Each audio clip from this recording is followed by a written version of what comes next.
Decent मुंडिया ने तोड़ दिया दिल, डिसेंट मुंडिया ने तोड़ दिया दिल, लखा হাবিবি মেরি জানিয়া জানিয়া জান কাটলে গাই।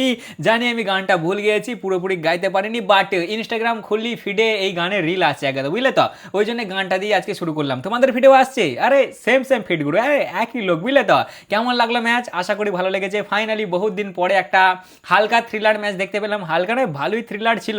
আর একটা কি দুটো বল ডট হয়ে গেলি বেশ মজা আসতো দেখতে। বাট জিটি বাজিয়ে দিলে পাঞ্জাবের ধরে সিটি। জয়দা সেলুট তোমাকে, অনেকদিন পরে একটা আমাদেরকে একটু থ্রিলার ম্যাচ দেখালে। আর জিটির তো এটা স্বভাব ভাই। হ্যাঁ গো, তোমরা নর্মাল ম্যাচ নর্মালভাবে জিততে পারো না, হ্যাঁ? নর্মাল ম্যাচটাকে কঠিন করে না জিতলে তোমাদের হয় না। মানে আমি দেখেছি ভাই জিটির স্বভাব। যদি এটা থ্যাংক ইউ সো মাচ, অনেকদিন পরে একটা মানে একটু থ্রিলার ম্যাচ দেখতে পেলাম, নাহলে তো ওয়ান সাইডেড ম্যাচ দেখে আসছিলাম, তার জন্য ধন্যবাদ। বাট অ্যাজ আমি জিটির দিক থেকে বলছি, হ্যাঁ গো, নর্মালি তোমরা পারো না, নর্মালি চেস করা যায় না। না, এরা কিছু না কিছু একটু করবি রে ভাই। মানে আজবই খেলে জিটি, এদের খেলা আমার মোটেই মাথায় ঢোকে না, বুঝলে তো? আমি মোটেই এদের খেলা মাথায় ঢোকাতে পারি না যে এরা কিভাবে খেলে, কিভাবে কি প্ল্যানিং করে। তবে তারিফ তো করতে হবে ভাই জিটির বোলিং এর। ওফ, এই না হলে বোলিং লাইন আপ রে ভাই, যেমন ডিএসপি মুখ দিয়ে আগুন বের করেছে, সেরকমই ভাই তোমার রাবারটা অন্য কারোর পেছন দিয়ে আগুন বের করে দিচ্ছে। আর তোমার ওর নামটা কি, আরেকটা কি আছে, হোল্ডার। হোল্ডার তো আলাদাই ডুম জ্বালাচ্ছে ভাই, আলাদাই ফর্মে চলছে এদের ফাস্ট বোলার। ওফ, একবারে গান ফাস্ট বোলিং। জিটি ফ্যান হলে তো খুব খুশি। কয় গো জিটি ফ্যান মনে হচ্ছে খুশি? তারে হে লাড়লে 12 পয়েন্টে চলে এলো জিটি। বাবা, ওরা 5 নম্বর দাঁড়িয়ে আছে, ওরা এসে দরজায় টুকুর টুকুর করে আওয়াজ দিচ্ছে। খালি ওদের একটু নেট রান রেট কম আছে, তাই নাহলে ঢুকে পড়তো 4 নম্বরে। মানে আলাদা লেভেলেরই আইপিএল হচ্ছে ভাই। 1 থেকে 4 নম্বরের দলগুলো এরা আলাদা আইপিএল খেলছে। আচ্ছা, 5 থেকে তোমার মোটামুটি 7-8 অব্দি আলাদা আইপিএল চলছে। আর 9-10 ওরা তো অন্য জগতের আইপিএল খেলছে। 1 থেকে 4 এরা বসে গোল মিটিং করেছে যে ম্যাচ হারতে হবে, ম্যাচ হারতে হবে, ইয়ার জিতে গেলে মজা থরি আসে। হ্যাঁ, এখনো 4-5টা করে ম্যাচ বাকি আছে, হারো হারো, বুঝলে, সমানে হারো। একদিন জিটি একদিন তোমার পাঞ্জাব হারছে, তো একদিন আরসিবি হারছে, একদিন হায়দ্রাবাদ হারছে, তো একদিন রাজস্থান হারছে। এরা একদম পুরো মানে ভাইচারা করে হারছে, বুঝলে তো? যে তুই আজকে তুই হার, কালকে আমি হারবো, পরশু এ হারবে, তরশু এ হারবে, এরকমভাবে এরা চলছে। বাট 5 থেকে তোমার মোটামুটি 8 অব্দি এদের মধ্যে চলছে কম্পিটিশন। যেমন জিটি, দিল্লি, চেন্নাই, আর একটা কে আছে ভুলে গেছি গো, আর একটা কে আছে কি জানি, এদের মধ্যে কম্পিটিশন চলছে, বুঝলে তো? যে কে এগোতে পারে, কে টপ 4-এর কাছে যেতে পারে। কে কে আছে? সিএসকে, জিটি, দিল্লি, আর একটা কে আছে, ও মা গো, কলকাতা নাইট রাইডার্স। করবো লড়বো জিতবো রে, সরি সরি ভাই, সরি সরি, ভুলে গেছিলাম, বুঝলে তো? করবো লড়বো জিতবো রে, একবারে কামব্যাক মেরেছে। হ্যাঁ, ওটার ভিডিও আমি পরে নিয়ে আসছি ভাই। বাট এই 4টে দল তো আলাদা মুডে চলছে, বুঝলে তো? আর ওই দুজনের কথা তো বাদই দাও, এলএসজির আর মুম্বাইয়ের, ওদের তো দুনিয়া আলাদা রকমেরই চলছে। যাই হোক, আসা যাক এই ম্যাচটার কাছে। হোয়াট এ ম্যাচ ভাই, হোয়াট এ ম্যাচ। একটা টাইমে যখন সাই সুদর্শন ব্যাটিং করছিল, তখন আমি ভাবলাম কি দেখবো এতে, কি দেখবো। তখনই আমি রিলটা দেখছি না, তখন ওই গানটা সামনে এলো, বুঝলে তো? ওই জন্যই আমি তখন ভাবলাম যে আর কি ম্যাচ দেখবো। এই তো ভাই এরা 10 ওভার শেষে 78 তো অলরেডি বানিয়ে দিয়েছে, 15 ওভার শেষে 124, মানে তো ম্যাচ শেষ। এখানে আর দেখার কিছু নেই। যে তখন সাই সুদর্শন দাঁড়িয়েছিল, কিন্তু যেই সাই সুদর্শন আউট হলো, জিটির ব্যাটিং লাইন আপের ওপর আমার ভরসা নাই ভাই, আমার ভরসা নাই। নো ডাউট এরা ভালো পারফরমেন্স দিচ্ছে, এরা এখন ভালো করছে, পরস্পর 3টে ম্যাচ জিতে আসছে, বোলিংও টপ লেভেলের করছে। কিন্তু এরা যেদিন ফাঁসবে, আমি চাই না ফাঁসুক, হেটার নয় আমি চাই না ফাঁসুক, বাট আমার মন বলছে এরা যেদিন ফাঁসবে না, সেদিন ব্যাটিংয়ের জন্য ফাঁসবে। আর এমন জায়গায় গিয়ে ফাঁসবে, সেখানে আর কিছু করার থাকবে না ভাই, বুঝলে তো? মানে এদের দলটা এমন, আমি জানি এদের মধ্যে কিছু কমতি আছে, বাট তারপরেও এরা নিজেদেরকে রং প্রুফ করতে দেয় না ইয়ার। এরা নিজেদেরকে সবসময় ঠিকই প্রমাণ করে ফেলে, যেমন করে না যেমন করে হোক। দেখো ম্যাচটা কেমন জিতে গেল ইয়ার, যদিও ম্যাচটা জেতারই কথা ওদের, বাট বোলিং দেখলে তুমি, ব্যাটিং দেখলে, ফিল্ডিং দেখলে, ব্যাটিং ভাই বলো না, ব্যাটিং দেখে আমার মজা আসেনি, বুঝলে তো? এরা আলাদা ধরনেরই ব্যাটিং করে ইয়ার। মানে জিটি বিল্ড ডিফারেন্ট, বুঝলে তো? আমি আমার শর্ট ভিডিওতেও বললাম যে লক্ষ্য করে দেখবে যে আইপিএলের 10টা দলের মধ্যে 9টা দল আলাদা ধরনের আইপিএল খেলে, আর জিটি আলাদা আইপিএল খেলে। যেখানে 9টা দলের টার্গেট, মানে বেশিরভাগ দলেরই টার্গেট যে আমাদেরকে পাওয়ার প্লেতে ভালো স্টার্ট করতে হবে, তাগড়া ব্যাটিং করতে হবে, ভালো একটা বড় স্কোর লাগাতে হবে, তবে গিয়ে আমরা ম্যাচ জিতবো। মানে খুব কম দলকেই তুমি দেখতে পাবে যারা বোলিংয়ে জোরে ম্যাচ জেতার চেষ্টা করছে। কয় দেখো সেরকম তুমি পাবে, মানে বোলিং ভালো করছে, খারাপ করিনি, বাট বেশিরভাগ দলকে তুমি দেখবে ওরা ব্যাটিংয়ের দাবদাবা দিয়ে ম্যাচটা জিততে চাইছে। কিন্তু ভাই জিটি আলাদা, জিটি আলাদা। এরা বোলিংয়ে যে আমরা ব্যাটিংয়ে দরকার নেই ভাই, আমরা অত পাওয়ার হিটিংও করবো না, আমরা 200-250 লাগাবো না, আমরা তোদেরকেও লাগাতে দেবো না, বোলিংয়ে আটকে দেবো। প্রথমে দিলে সিএসকে 158 আটকে, তারপরে আরসিবিকে দিল 155 আটকে, আর আজকে পাঞ্জাব কিংসকে দিল 163-তে আটকে। 3টে বড় বড় টিমকেই দিল আটকে, আর 3টে টিমের সামনেই জিতে। তোমার সিএসকের সামনে 8 উইকেটে জিতে, আরসিবির সামনে 4 উইকেটে জিতে, আর পাঞ্জাব কিংসের সামনে 4 উইকেটে জিতে আজকে। মানে আলাদা ধরনের এরা খেলে ভাই, বুঝলে তো?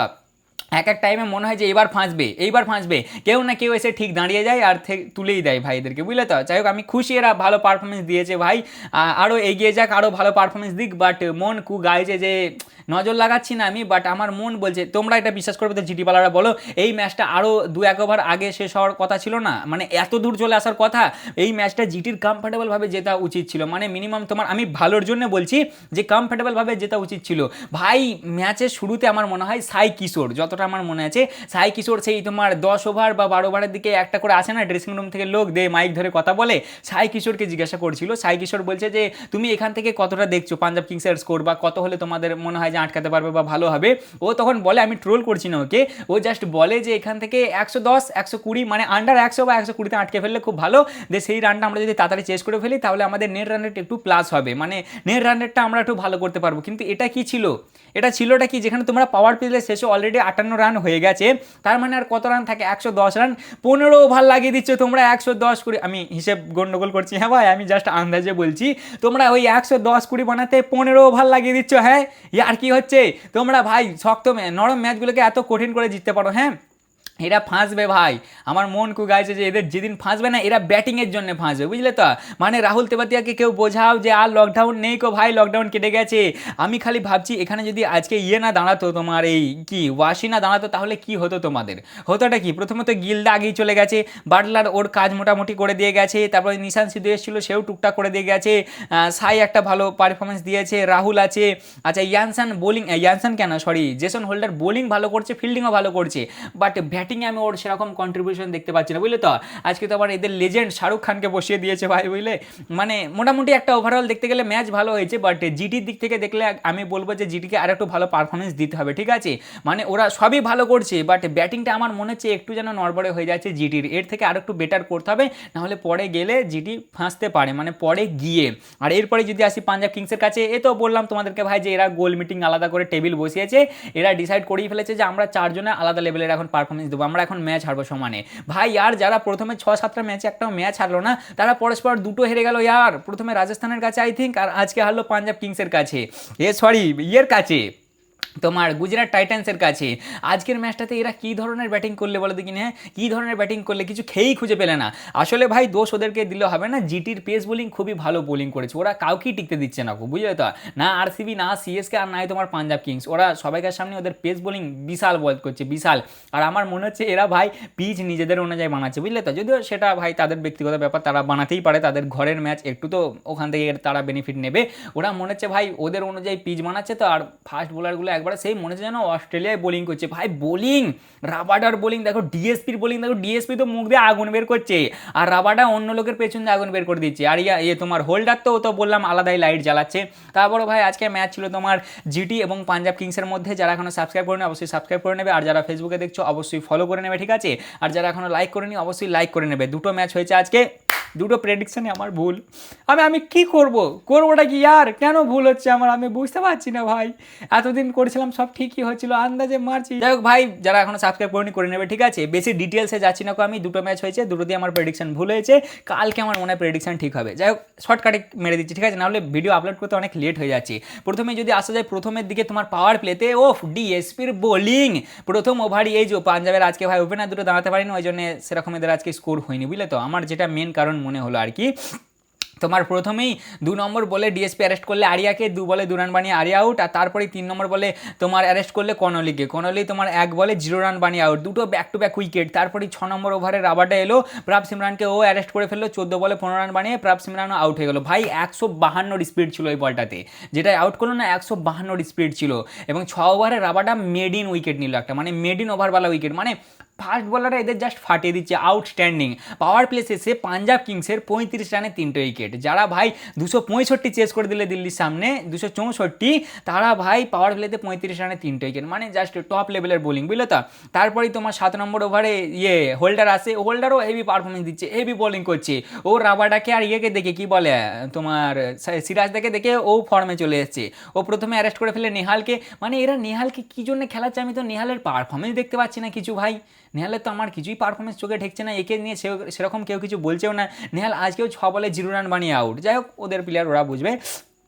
নম্বর ওভারে ইয়ানশান সিরাজদাকে আউট করে দেয়, 21 বলে 19 রান মানে সিরাজদাও আউট হয়ে যায়। 10 ওভার শেষে 51 রানে 5 উইকেট এবং 12 ওভার শেষে 66 রানে এদের তোমার 5টা উইকেট, মানে ভাই একদম স্লো ব্যাটিং হয়েছে আজকে, ঠিক আছে।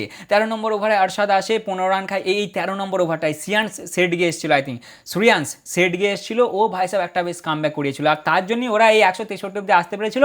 নাহলে একটা টাইমে মনে ছিল ভাই 130-40, সিরিয়াসলি 130-40 মনে ছিল, নাহলে মনে ছিল যে ওর বেশি এরা যেতে পারবে না, কিন্তু এ আসে 13 নম্বর ওভারে আরশাদ খাই 15 রান। 14 নম্বর ওভারে মানব সুতারকে দেয় ভাই 27 রান। প্রথমে 1 রান নিয়ে তোমার আই থিঙ্ক ওটা স্টয়নিস ছিল যে ওকে ইয়েটা স্ট্রাইকটা দিয়ে দেয়, তারপরে 27 রান দেয় ওই ওভারটাতে, বুঝলে তো। এবং তোমার কি বলে 24 বলে 50 রান কমপ্লিট করে, মেড ইন আইপিএলের 50 এটা তার, এবং 15 ওভার শেষে এদের 118 রান হয় 5টা উইকেটে। সেই ভাই পুরোপুরি তো হয়ে গেল, শর্টকাট আর হয়তো কয়। যাই হোক ভাই, তোমার তারপরে 16 নম্বর ওভারে রাবাডা সুয়ান্সকে অ্যারেস্ট করে ফেলে, 29 বলে ও 57 রান মানে আউট হয়ে যায়। 18 নম্বর ওভারে ইয়ানশান আসে, ইয়ানশান কেন খালি জেসন ইয়ানশান হয়ে যাচ্ছে, জেসন আসে, মার্কাস স্টয়নিসকে ও অ্যারেস্ট করে ফেলে, 31 বলে 40 রান মানে মার্কাস স্টয়নিস আউট হয়ে যায়। তারপরের বলেই বাটলেটকেও আউট করে দেয়, বাটলেট 1 বলে 0 রান মানে আউট হয়ে যায়। একটা টাইমে হ্যাট্রিকে চলে এসেছিল, বাট হ্যাট্রিক হয়নি কো। যাই হোক, লাস্ট ওভারে আসে রাশিদা মার্কোকে আউট করে দেয়, মার্কো 11 বলে 20 রান বানিয়ে আউট হয়ে যায়, এবং এরা 163 রানই বানাতে পারে 9টা উইকেটে, ঠিক আছে। মানে যেখানে প্রথমের 12 ওভারে 66 রানে 5টা উইকেট ছিল, সেখানে তার পরের 8 ওভারে 97 রানে 4 উইকেট, মানে একটু কামব্যাক করেছিল এরা, বুঝলে তো। বোলিংয়ের দিক থেকে দেখতে গেলে ডিএসপি 4 ওভারে 28 রান খেয়ে 2টো উইকেট, রাবাডা 4 ওভার বল করেছে, একটা মেডিন 22 রান খেয়ে 2টো উইকেট, হোল্ডার 4 ওভারে 24 রান খেয়ে 4টা উইকেট, আরশাদ 3 ওভারে 29, রাশিদ 4 ওভারে 32 রান খেয়ে 1টা উইকেট, আর মানাব 1 ওভারে 27, মানে হেভি বল করছে, হেভি। সিএসকে আটকে দিল 158, আরসিবিকে আটকে দিয়েছিল 155, আর আজকে পাঞ্জাবকে আটকে দিল 163-তে। এরপরই আসে তোমার ব্যাটিং, গুজরাট টাইটান্সের ব্যাটিং। শুরুয়াতটা মোটামুটি হয় ভাই, 2 নম্বর ওভারে তোমার আর্শদীপ গিলকে ধরে ফেলে ভাই, গিলদা 4 বলে 5 রান মানে আউট হয়ে যায়। গিলদার আজকে কি পোস্ট আসবে বলো তো, কারণ এ আরসিবিকে হারিয়ে আর সিএসকে হারিয়ে না ইনস্টাগ্রামে বেশ একটু মির্চিওয়ালা পোস্ট করছে, আজকে কি পোস্ট আসবে একটু দেখার বিষয় আছে, বুঝলে তো। যাই হোক, পাওয়ার প্লেতে এদের 58 রান হয়ে যায় 1টা উইকেটে, তার মানে কমফোর্টেবলভাবেই করে ফেলবে যতটা মনে হয় দেখে। কিন্তু ভাই তারপরেই তোমার 9 নম্বর ওভারে ভিজয় আসে এবং তোমার বাটলারকে ধরে ফেলে, বাটলার 22 বলে 26 রান মানে আউট হয়ে যায়, এবং 10 ওভার শেষে 78 রানে এদের 2টো উইকেট পড়ে যায়, ঠিক আছে। 12 নম্বর ওভারে মার্কাস আসে, নিশান্ত সিধু আজকে ডেবিউট্যান্ট ছিল যতটা আমার মনে আছে, 11 বলে 15 রান মানে আউট হয়ে যায়, এবং তোমার 14 নম্বর ওভারে সাই সুদর্শন 50 কমপ্লিট করে 37 বলে, এ আজকে খুঁটি হয়ে দাঁড়িয়েছিল। ওই তো আগাগোড়ায় আমরা একটা জিনিসই জানি ভাই, যে এদের 3টে যে মেন প্লেয়ার আছে, এই 3টে মেন প্লেয়ারের একজনকে দাঁড়াতে হবে, 2জন দাঁড়িয়ে গেলে তো কোনো কথা নাই, আর একজনও যদি দাঁড়িয়ে যায় সেই ম্যাচটাকে ওয়ান সাইডেড করে দেবে, আর সেরকমই হয় ভাই। কিন্তু তারপরেই 15 নম্বর ওভারে ভিজয় ধরে ফেলে সাইকে, সাই 41 বলে 57 রান মানে আউট হয়ে যায়, এবং 15 ওভার শেষে এদের 124 রান হয় 4 উইকেটে। এখান থেকেও মনে হয় যে এরা আরামসে বানিয়ে দেবে, কিন্তু তারপরে আসে টুইস্ট ভাই। 17 নম্বর ওভারে মার্কো আসে, তোমার রাহুল তেওয়াতিয়াকে আউট করে দেয়, 6 বলে 2 রান বানিয়ে উনি আউট হয়ে যায়। রাহুল তেওয়াতিয়া কি ফিনিশ করছে কি জানি ভাই, কি দেখে খেলাচ্ছে জিটিএ নাকে।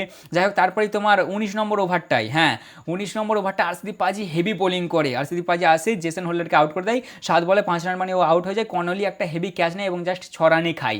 লাস্ট ওভারে লাগে 11 রান, প্রথমেই একটা ওয়াইড করে ফেলে, তোমার কাকে দিয়েছিল ওই ওভারটা করতে, লাস্ট ওভারটা কে করলে গো, লাস্ট ওভারটা তোমার মার্কাস স্টয়নিস করলো, ও প্রথমে ওয়াইড করে ফেললো, তারপরে 4, তারপরে 2, 0, 1, তারপরে ভাই 6 মেরে দিলে, 6 মেরে দিয়ে ভাই 14 রান বানিয়ে দিলে, একটা না 2টো বল বাকি ছিল, একটা বল 167 রান দিয়ে এরা বানিয়ে দেয় 6 উইকেটে 19.5 ওভারে, জিটি দিয়ে 4 উইকেটে এই ম্যাচটা জিতে যায় একটা বল থাকতে, ঠিক আছে। লাস্টে তোমার ব্যাটিংয়ের দিক থেকে দেখতে গেলে 5 বলে 8 রান বানায় আরশাদ, এবং ওয়াসি বানায় 23 বলে 40 রান। এই ওয়াসি দাঁড়িয়েছিল আজকে, ওয়াসি আর তোমার ওই কি বলার নামটা সাই সুদর্শন, এই দুজনে আজকে ম্যাচটাকে ঘুরিয়ে দিল, বুঝলে তো। বোলিংয়ের দিক থেকে দেখতে গেলে বাটলেট 4 ওভারে 38, আরশদীপ 4 ওভারে 24 রান খেয়ে 2টো উইকেট, ইয়ানসন 4 ওভারে 33 রান খেয়ে 1টা উইকেট, ভিজয় 4 ওভারে 33 রান খেয়ে 2টো উইকেট, স্টয়নিস 2.5 ওভারে 26 রান খেয়ে 1টা উইকেট, আর চাহালদা 1 ওভারে 13 রান খেয়েছে, 1টা উইকেট নিতে পারেনি। তা মোটামুটি এই ছিল ম্যাচ। বাকি এর পরের ম্যাচে আমি আরও ডিটেলসে কথা বলছি কেকেআরের ম্যাচটাই। পয়েন্ট টেবিলে বর্তমানে জিটি আছে তোমার 5 নম্বরে, যারা 10টা ম্যাচ খেলেছে, 6টা জিতেছে, 4টে হেরেছে, 12 পয়েন্ট আছে তাদের কাছে, এবং নেট রান রেট হচ্ছে -0.15 এর 5 নম্বরে আছে। এটা যদি প্লাসে থাকতো তাহলে ভাই এরা ভেতরে চলে যেত, না ভেতরে যেতে পারতো না, কারণ রাজস্থান রয়্যালসের 0.51 এর নেট রান রেট আছে তোমার প্লাসে, আর পাঞ্জাব বর্তমানে টপই আছে, যারা 9টা খেলেছে, 6টা জিতেছে, 2টো হেরেছে, আর পয়েন্টস আছে তাদের কাছে 13টা, আর নেট রান রেট হচ্ছে তাদের 0.85 এর। তা এই ছিল আজকের ভিডিও, কেমন লাগলো অবশ্যই জানাবে, ভালো লাগলে লাইক কমেন্ট শেয়ার অবশ্যই করবে। দেখা হচ্ছে আবার এর পরের ভিডিওতে, চলো ততক্ষণের জন্য টাটা।